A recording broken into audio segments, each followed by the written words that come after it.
All right, everyone. So welcome to CPAC's episode of Winning the War of Words, Words That Work. This is the issue we're talking about today is immigration. So we're going to be discussing how, as we go into the election season, which is right upon us, how do we talk about different topics? And today we're going to talk about immigration.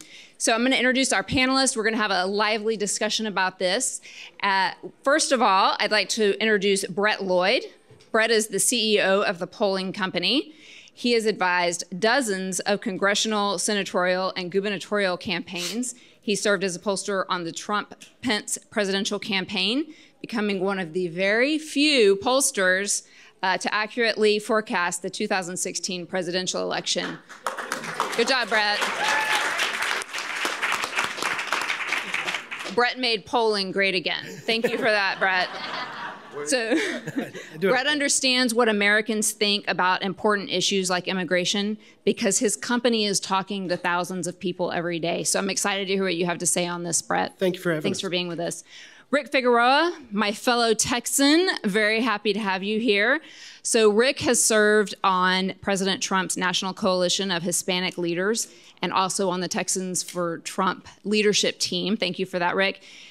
Rick currently serves on the outreach committee for the National Rifle Association. He's a board member there. Do we have any NRA board or NRA members in the room? All right. We love the NRA. Thank you for your work on the NRA. We know it's been a tough year for them, but we appreciate all of those board members. Rick has been actively involved in Republican politics for over a decade, and we're excited to hear what you have to say and more about your personal story and the stories you're hearing on the ground.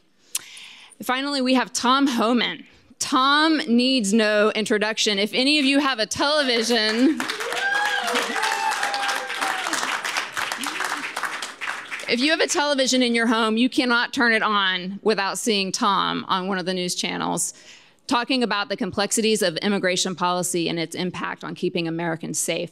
So Tom served as a border agent, an investigator, and a supervisor before being appointed by President Obama as the acting director of Immigration and Customs Enforcement in 2013. This is my favorite part of your bio, Tom. A Washington Post article at the time of his appointment said that Thomas Homan deports people, and he's really good at it.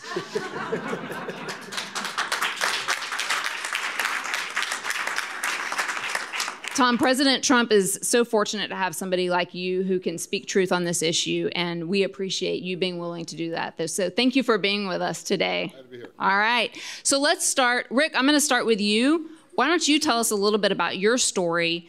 You're Hispanic, Texan. You see these stories. You see politics in Texas, and you see how Latinos are they're receiving these immigration messages. There's been a lot of divisiveness over this issue. So tell us about your story, what you're hearing on the ground, and what we can do to talk about this issue. Well, Hispanic, Texan, pretty much, that's it. Thank you so much, Holly, I appreciate it. My story is simple, that I grew up youngest of 8 in Bay City, Texas. My mom worked 36 years in a hospital kitchen. I always tell people it took her 8 times to get it right, but she got it right. And my brothers and sisters love that. But my perspective is I grew up working on a ranch and working my way through school and then working my way into a job and just doing what was being told. And as I got into politics, I realized there was this disconnect between what I was taught and how I was told to vote. And I tell people my mother didn't have time to mess around, so she had 7 rules. They're very simple rules. They weren't complex, right? Rule number 1 is get your butt out of bed and go to work. Rule number 2 is don't expect anybody to help you. Rule number 3 is you help others when you can. Rule number 4 is you pray every day. Rule number 5 is you find a good woman and you marry her. You marry her. You don't live with her, you marry her, right? Rule number 6 is you raise godly kids, and rule number 7 is you honor God in everything you do. Wow. So there wouldn't and so as I look at those rules, those are our rules. Yeah. As conservatives, that's our rules. And those principles don't change. Ideology may change, and policies float up and down, but those rules were applicable 100 years ago, and they're going to be applicable 100 years from now. And so as I started thinking about this, we need ambassadors such as myself who can walk those rules over to the Hispanic community and let them walk back into understanding that we as conservatives believe that, and that's important. And, you know, when I give speeches, my famous quote I always tell people is that Reagan's famous quote is, Hispanics are Republican, they just don't know it, right? Reagan was wrong, purely wrong. Republicans are Hispanic, they don't know it. Yeah, that's right. I like that. I like that. You like that, Tom? You like that, Tom? Are you gonna steal that, Tom? Don't steal it now, at least give me credit. Tom, tell us a little bit. I mean, you've been very outspoken on this issue. We've seen the Democrats use this as a ploy to, I mean, they've just politicized this issue, and there are a lot of lives at stake, both American safety and people trying to get into this country. Their lives are at stake as well. Tell us a little bit about what we can do as we're talking about this issue to people who are not really sure where they stand on it. Well, I think you tell the truth. I mean, you tell the truth. And that's a lot that Democratic leadership don't want to do, right? That's why I've testified several times in the past few months, and I lose my temper. Because even though I'm up there as a 35-year veteran under oath, and I got to tell the truth, or you can get indicted for not perjury. These representatives stand up there. They send out falsehoods about my president, the greatest president I ever worked for. Woo! All right. And I mean that. I worked for 6 presidents, starting with Ronald Reagan. And I respect every president I ever worked for because they're the president of the United States. That's the way it's supposed to be, right? Yep. That's changed. But I speak the truth when I say no one done more for border security, law enforcement, first responders, and the safety of this nation than President Trump. That's just a stone cold fact, you like it or not, right? So when I go up on the Hill, I get angry because these congressmen want to vilify the men and women of ICE, vilify the men and women of Border Patrol, vilify my president, and not speak the truth. So regardless if my 5 minutes is up or not, they can pound the gavel all they want. I think if you've seen it, I'm not going to be shut up. I've earned the right to talk, and when someone says a falsehood up there on that podium, I'm going to fix it. Yeah. So, and that's what we need to do, to tell the truth. Yeah. I love it. Brett, what are you hearing? You guys talk to thousands of people. You're one of the premier polling companies in this country. What are people saying? What messages are they responding to? Sure. I guess people that we're talking to think of immigration in 2 terms. There's people that think about immigration in the terms of race, and then there's people that think of immigration in the terms of law. And I think that you know, as conservatives, we have to play the defensive because of people who think of immigration solely as a race issue. And it's not. It's a law and order issue. And I think that conservatives shouldn't be playing the defensive. There shouldn't have to be any defensive mechanism in which we have to back up and say, hold on, let me preface everything. No, the issue is lawlessness or law. That's what we're talking about. And I think that that's the #1 issue that we need to be looking at, is that this is an issue of law. Nobody is going to Walt Disneyland and saying this is unbelievable that they have, you know, they have a gate that you have to walk through and show a ticket. Nobody goes, Walt Disney is so racist. Right. This is unbelievable. Why aren't I allowed in? Well, you go through the right steps and you follow the letter of the law, and you can do that. And I think that that's kind of what we're looking at right now. The other thing that we're seeing is from the left, and I'm not too sure if I understand it fully, is immigration. I'm not too sure if I see it fully. Is they start saying Republicans aren't right on immigration or conservatives aren't right on immigration because this is how the Hispanic and Latino communities think. I don't know how we get to that point, but that's always how that conversation goes. And it's interesting to see a president whose job approval among the Hispanic and Latino community has just blown up over the last couple of years. So he's doing something wrong according to the left on immigration, while at the same time they point to the Hispanic and Latino communities, which really are starting to favor what Donald Trump is doing in office. Yeah. Absolutely. And, you know, looking back to 2016, I thought it was just ironic that it was the left, it was Hillary Clinton's campaign that was categorically looking at everyone with a Hispanic surname in Florida as, oh, they're going to be on our side on this immigration issue. But those are Puerto Ricans, those are Americans, sure. Right? And those are Cubans. Who were welcomed into America. Yeah. So I just, you know, it seems to me like the racism is all on the other side, yes, right? It's, absolutely. And it is about border security. Tom, what do you think about, I mean, what would our country look like right now with this coronavirus scare if the Democrats had their way with the border? Let there'd be no border. Yeah. Right? The Democrats running for president want to abolish ICE. They want zero detention. They want give free health care. That's a good. You think about what the Democratic people that want to be president, they say up on that stage, and they keep throwing these enticements. That's going to bring more people in this country illegally. At the same time, we got the president of the United States, Donald Trump, keeping his promise to America, right? The illegal crossings on the border down 72% since May because of this president only. Congress hasn't done anything to fix it. They've ignored this issue because they hate this president more than they love this country. And that's a stone cold fact too. If they cared about their job, there's no downside unless illegal immigration. There's no downside unless illegal drugs. There's no downside in taking millions of dollars out of cartels' hands that have killed Border Patrol agents and raped 31% of women. Children are dying. So, you know, it's their responsibility to protect this nation. But they've given that up in hatred for this president because in 2020, they want to say he failed his #1 campaign promise to secure the border. Well, guess what? He beat them.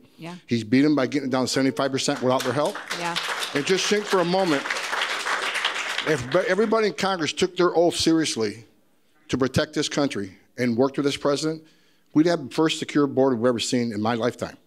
72% is good, but there's still a lot going on down there. And people say, well, you know, Homan, you're just a Nazi, you're a racist. I had protesters at my house on this Sunday morning. How dare you do what you do? But I want to make something clear. I want to follow up on your point. This is a law and order issue. I'm a cop. I was a law enforcement officer for 34 years. I enforce the laws enacted by Congress. So when I got congressmen, women, Ocasio-Cortez and Wasserman Schultz and a few of the other ones, and there's a few on the male side also, saying, you know, shame on you. You should be ashamed of your career. It was a terrible career, how you enforce this law. I say, wait a minute. If I'm a bigot and a Nazi and a racist for enforcing the law, what's that make you? You wrote the law, right? So if they don't like what ICE does, they don't like what the Border Patrol does, then change it. You can legislate. And look, on the coronavirus, let's get something clear. There are diseases coming across that border every day. I know because I was there. I spent 34 years. I started in Border Patrol. When I was the ICE director, we had one person, I remember this specifically, came across the border. He was arrested. He had a strain of TB that could not, none of the antibiotics would affect it. We kept him in custody for months. We worked at the Texas Department of Health. We worked with the CDC trying to figure out how do we treat this gentleman, right? Think for a moment. And after a couple months, they got the right thing. He was treated. What if he wasn't detained? What if he got into our communities and, you know, the public school system, whatever? So the coronavirus is a wake-up call. It's just one more reason why we need to know who comes into this country and make sure they're you know, because right now every illegal alien that's arrested coming across the border, he gets a health review. That is why enforcing the border is important. That's just one factor. So we've got health. I think you mentioned jobs. We wouldn't have the low unemployment that we do right now if it weren't for that border closing. And it's given some of these communities that have been unemployed for decades an opportunity to get back and rejoin the workforce. Rick, what are you hearing? I mean, when you're part of these outreach efforts by the Trump campaign, what are your message points? What are you saying to communities that may be on the fence about whether or not to support the president and support Republicans in general? Well, I think the optics are key, right? Politics is optics. It's a sales game. Whoever wins 51% sales wins. I mean, people forget about that, right? And policy is important, but the optics truly dominate the day. And the president's seen that through his Twitter. He's gotten to the optics of it. And two mistakes I see that we as a group, conservatives, make. One is we treat Hispanics as a monolithic group. It's a horrible mistake, right? It's just, we are not monolithic. Puerto Ricans are not like Mexicanos, Cubans. They're different needs, different wants, different desires, and we can't group them. That's a big mistake, and I think it's important. The second is we're not a one-issue community. We want good schools. We want good jobs. We want the government to stay out of our business and how we run our business. That's important. So everybody thinks that immigration and Hispanics, that's it. And that's not the case. And I think you see, and it's been precedent in the sense that his poll numbers have gone up because job numbers have gone up. Right? And the economy looks good. And people and small business owners. Exactly. The Hispanic community is notorious for having a vibrant small business work ethic, entrepreneurs. I mean, it's amazing. And President Trump has just opened doors for that, for all small business owners. Well, he's followed the first rule of relationships is, I really don't know how much you know until I know how much you care. And he's exhibited in the first 3 years how much he cares about jobs, how much he cares about businesses, how much he cares about the people. And that now you're starting to see walls come down. When we first started the campaign, I remember in 2016, I sat in the Trump Tower in New York, and I said, Mr. Trump, there's two important words that are in the Hispanic community: honor and respect. Those are just, they resonate. It's always an honor to be there, and you respect the values. And he's demonstrated that in the last 3 years, and it's given us inroads to where we wouldn't have had at the very beginning.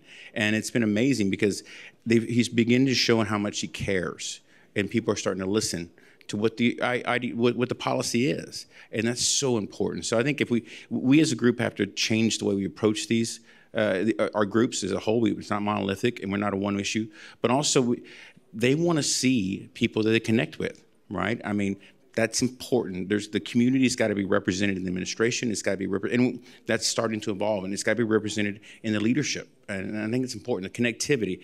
It's all about relationships, and sales is relationship. And who better than the president to be able to understand the sales component? Absolutely.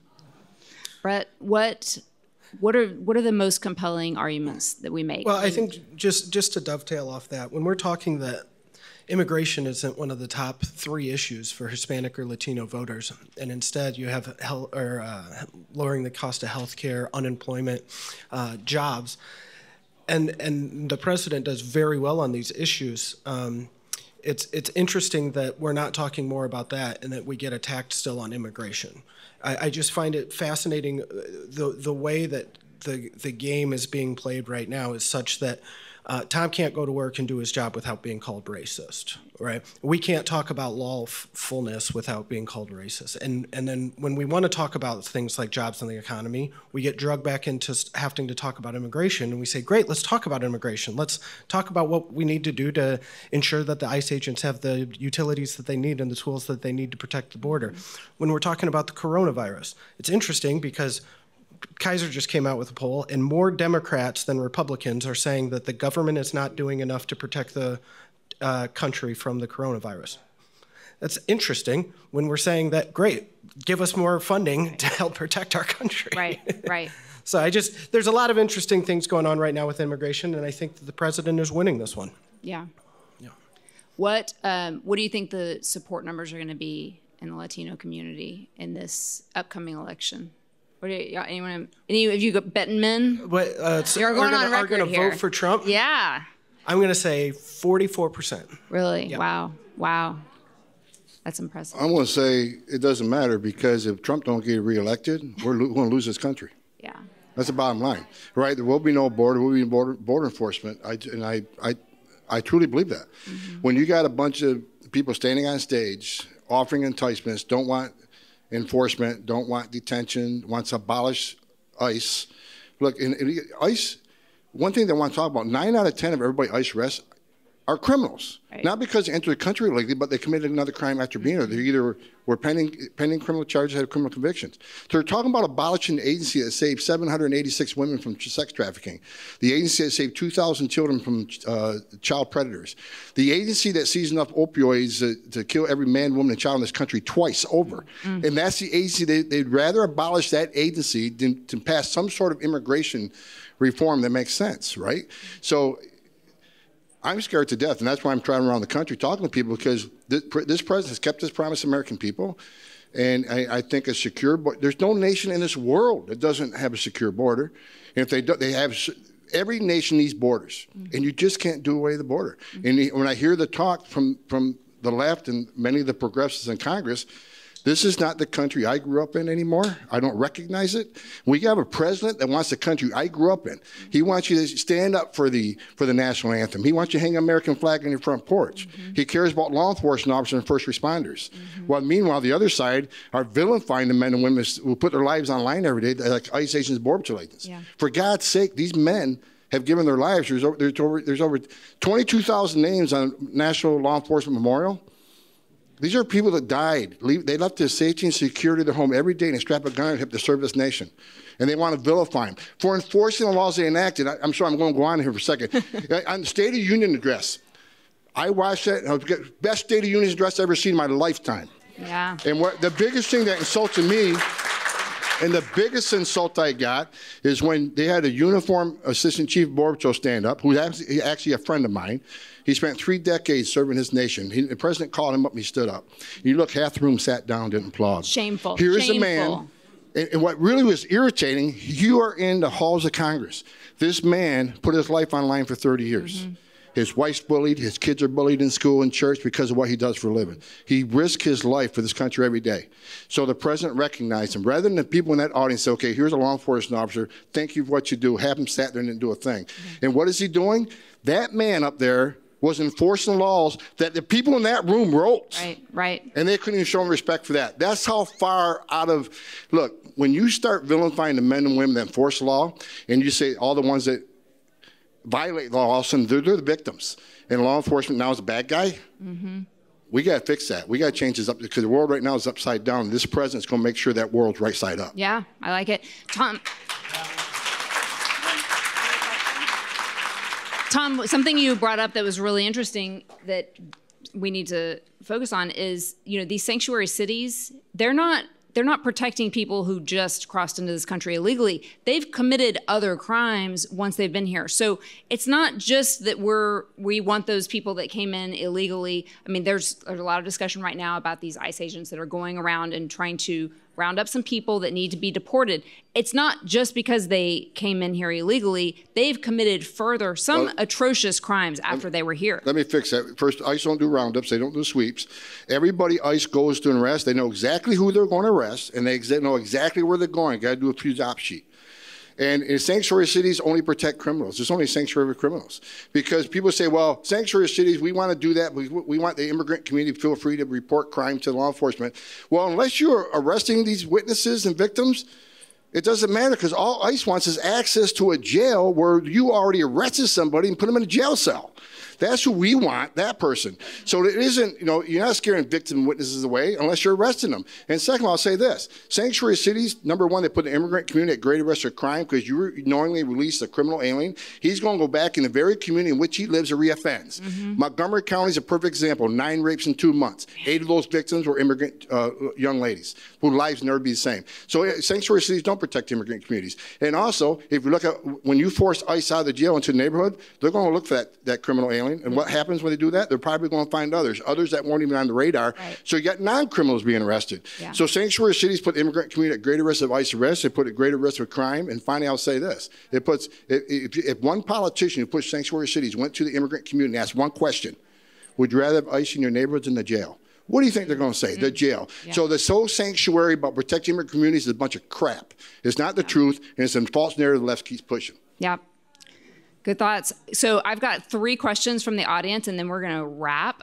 So I'm just going to throw these out there, and you guys, if you have thoughts, to jump in.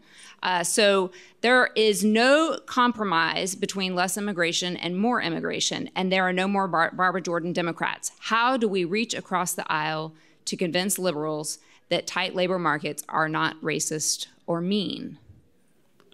So on an economic basis, right, we play this game, it's ideology war, which is a fear war, right? I'm in the wealth management business.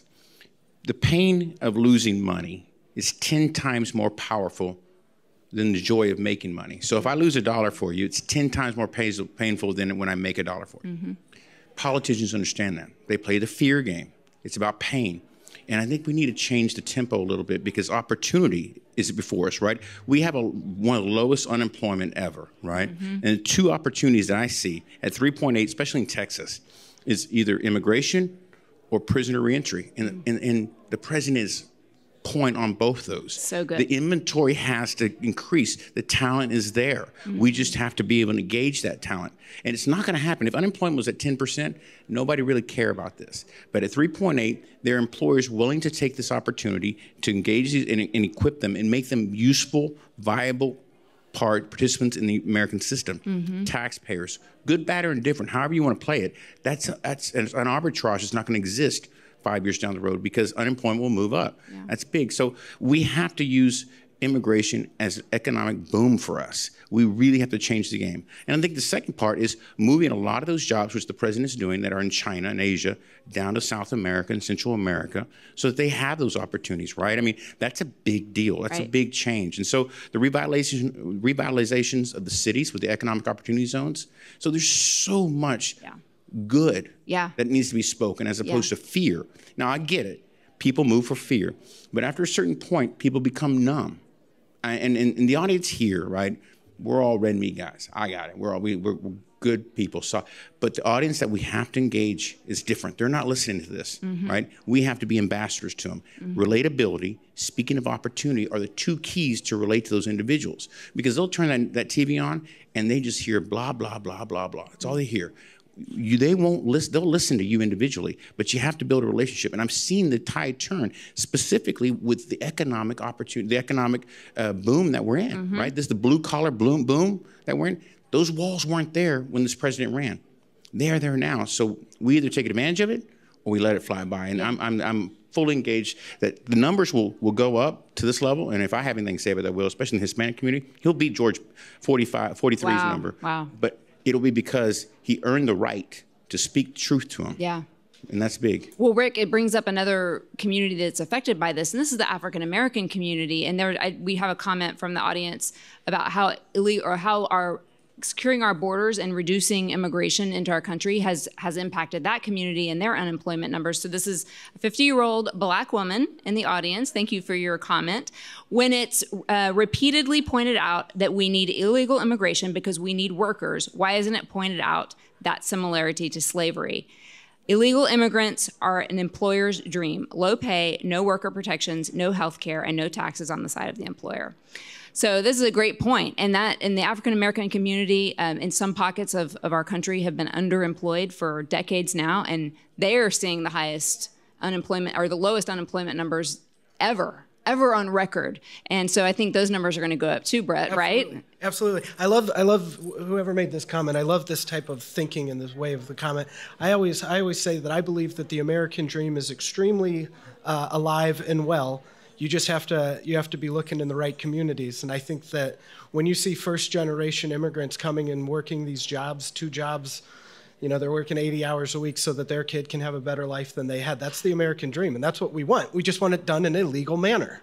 Yeah, absolutely. I think the biggest enabler for that, though, is our immigration system. It's broke. Yeah. To me, the machine that creates that is the machine that's not functioning efficiently and is archaic, is that immigration system to get people here so they can do what they need to do. The seasonal, whatever it is, the system's broke. Well, it's what Tom said just a minute ago about, if you're willing to come to this country and you're going to stand for our anthem and you're going to pledge to our flag and you want to be an American, come on. Like, we should make it easy for those people to be here, right? To be a part of our culture and a part of that have that work ethic. Let me weigh in real quick. It might surprise people. I'm not anti-immigrant. Never have been, never will be. Yeah. I'm anti-illegal immigration. Yeah.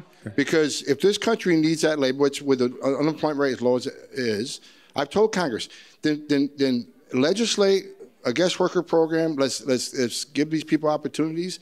But don't tell law enforcement officers to turn a blind eye. Agreed. Don't tell them, because illegal immigration, nothing but bankrolls, criminal cartels. Yeah. And look, the fact is, 31% of women that get smuggled in this country are sexually assaulted during that journey. Children are dying. Cartels are getting rich. So fix it. So, if we need that labor in this country, if the Department of Labor agrees that they're not displacing either, Black Americans or any American, then bring them in and work legally so they can go through a port of entry, not being smuggled or swimming across the river, paying bankrolling the cartels and getting sexually assaulted or dying during that trip. Border Patrol last year saved over 4,000 migrants coming across that border. You pull them out of the river or found them in the desert. 4,000 people that would have died if it wasn't for our heroes wearing green. Wow, so, that's amazing. That's amazing. That's good. All right, guys. That's the end of our session. Thank you so much, Brett, Rick, Tom. Thank you so much. This was great stuff. Did you guys enjoy that? All right. Thanks, guys. Brett.